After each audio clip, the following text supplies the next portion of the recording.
In this video, I'm going to start off talking about the cell cycle, and then I'm going to move on to the process of mitosis, meiosis, and then get into the genetics that we studied this semester. So the first thing that we need to ask is, why in the world do cells need to divide? And what we studied in this unit is the fact that as cells grow, both their volume and their surface area increase. But as we noted in the auger cube activity, the surface area does not increase as quickly as the volume. And so as a result, the cell requires more molecules. But unfortunately, since surface area hasn't increased as much as volume has, there isn't enough space. There isn't enough, if you think of a cube, there aren't enough places for molecules to enter compared with how much the cell needs, because as volume increases, the cell requires more nutrients, more molecules. The other issue is the fact that as the volume increases, the distance that these molecules have to travel to get to places like the nucleus increases, and so it's harder and harder to get what they need in order to survive. So as a result, cells, after they've grown to a certain size, they must divide. Now, the process of growth and division, that entire process is called the cell cycle. Now, the cell cycle involves a G1 phase, which is right here, and during the G1 phase, the cell is going to be growing. So that's the typical growing that we just talked about up here. But at a certain point, it's gotten too large, and therefore the cell needs to prepare to divide. And so what happens during the S phase is that DNA is copied, because if you are going to divide a cell, you've got to make sure that you double the DNA so that when the two cells split, you have the same amount of original DNA, because you can't just keep halving the amount of DNA. So during the S phase, DNA duplicates itself, which is a process we'll look at in the next unit. Then the next stage is G2, during which the cell basically prepares to divide. So it makes any molecules that are necessary. And this last phase right here, ironically the shortest phase, but the phase that we concentrate the most on in this class, this phase is called M phase, or mitosis phase. Okay, this is the point at which the cell actually divides. The rest of this that I just talked about, that is called interphase. All right, so let's talk really briefly about mitosis, a couple of key facts about mitosis. First of all, mitosis is the process by which cells divide. They make an identical copy of themselves. The other important thing for you to know is when your cells divide in your body, they do so by mitosis. They take a cell, they make an identical copy. Now you have two identical cells. So if you have a cell that is diploid and it divides via mitosis, it's going to stay diploid, and this is key because most of the cells in our body are diploid. There are 5 different stages of mitosis. The first one, prophase, as you can see here. The chromosomes condense into that typical X shape that we know for chromosomes, and that helps in the division of the DNA later on. Your spindle fibers are forming. In metaphase, your chromosomes line up, and the important thing for you to know is that it's the sister chromatid. Remember, if you have one copy and another, these two guys are sister chromatid. They're identical copies of each other. These guys line up, and then they'll be separated. So during anaphase, the sister chromatid, and I'll write this here, sister chromatid are separated. The reason why I bring that up is because in meiosis it's a little bit different. Okay.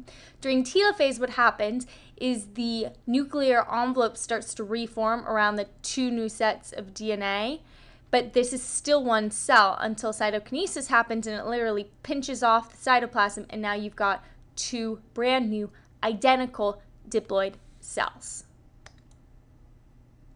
Unlike mitosis, meiosis is the process by which diploid cells are made into haploid cells. And the point of making a haploid cell, guys, is to make gametes.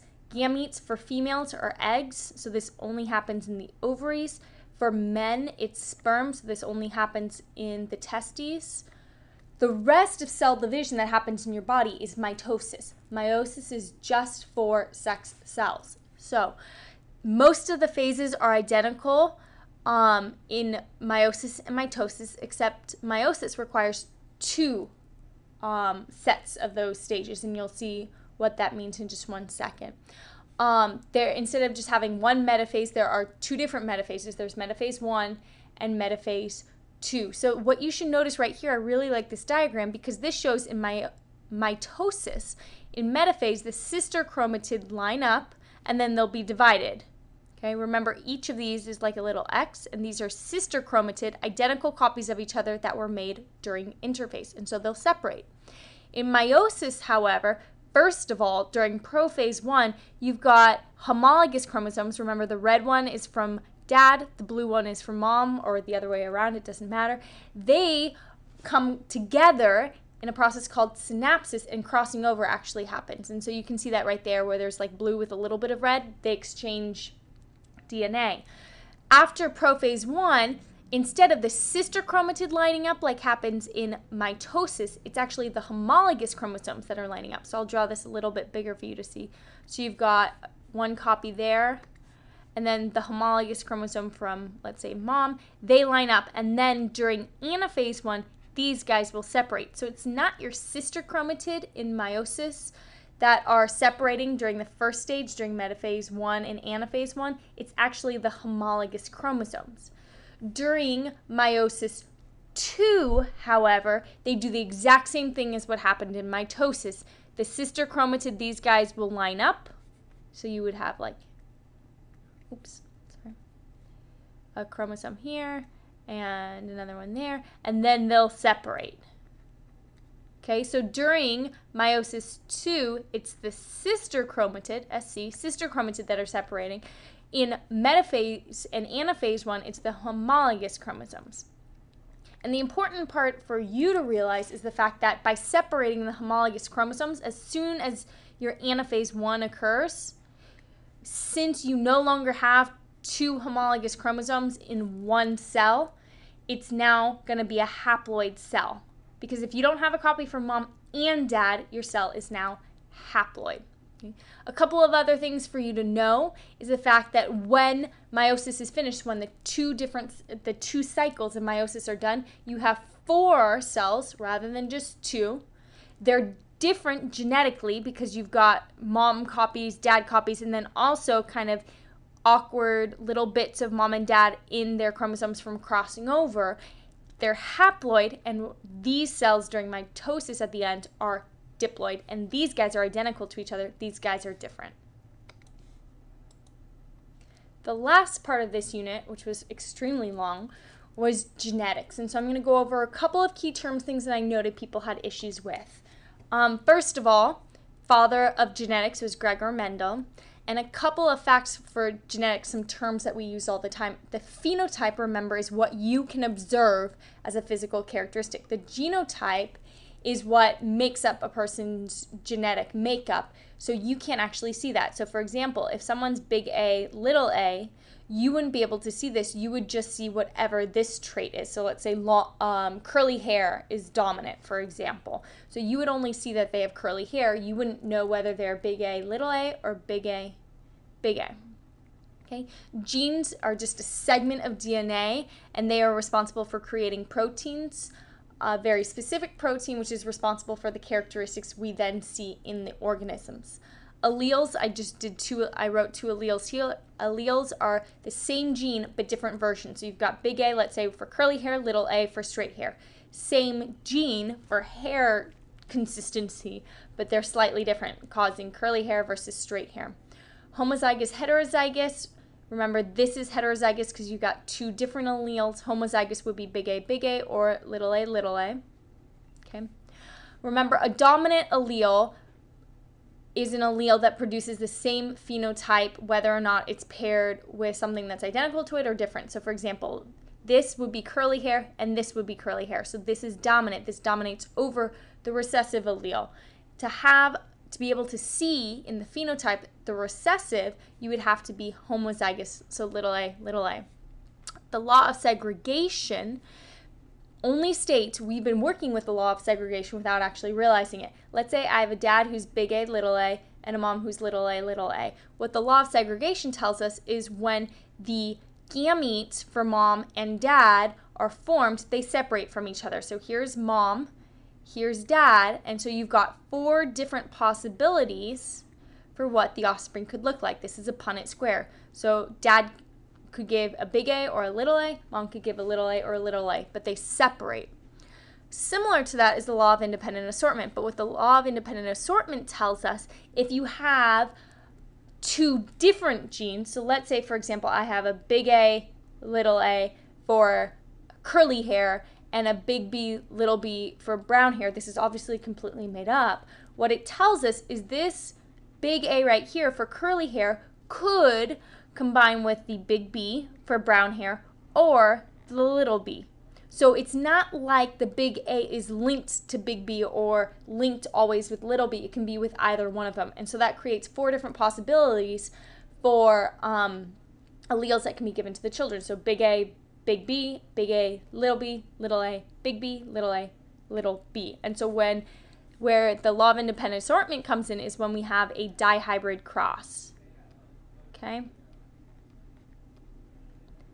All right, just a couple of extra terms. In codominance, you can see both of the alleles. So an example of that would be a white and brown spotted cow, for example. You see both of the alleles. Incomplete dominance, it's a melding of the 2 colors. It's a mix, so a white and a red flower would have a pink flower. Okay. Remember, pedigrees, we represent the male with a box. This represents a marriage. Here's the female. And the cool thing about a pedigree, it shows the lineage of the family, but it also can show the passing on of diseases and traits. So you can anticipate whether someone would have a disease or not. And we'll look at that in practice problems.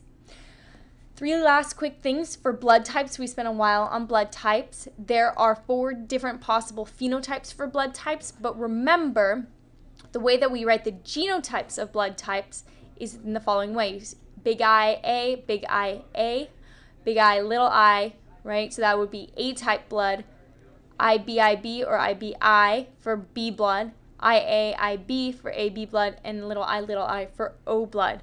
Remember, for blood transfusions, if someone is A blood, has A blood, that means they have the A antigen, and in their body, they have a B antibody. The point of this is to fight off any B antigen that might be introduced into the body. So if a person with A blood receives B blood, their antibodies will attack the B antigen and they will die. B blood has a B antigen and A antibody. So if A blood's put in their body, then they'll die. Type O blood has no antigens, so they have both of the antibodies. So if A or B blood is put into their body, they will not survive. Last thing, you can be A positive, A negative.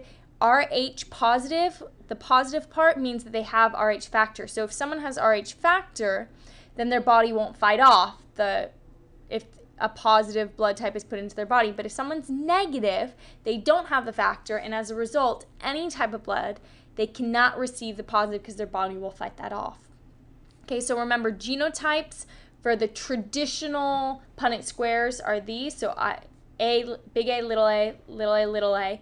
For blood type, it includes the I, so just be careful. The last thing is sex-linked diseases. So if something's sex-linked, and I would have to tell you somehow that it is, remember, females are X, and then you put the alleles here, while for males, they're X with the allele Y, and the Y does not have the allele. And we'll get some practice with that. So there are 3 different ways of writing out genotypes. Be careful to use the correct one based on the problem that is given to you.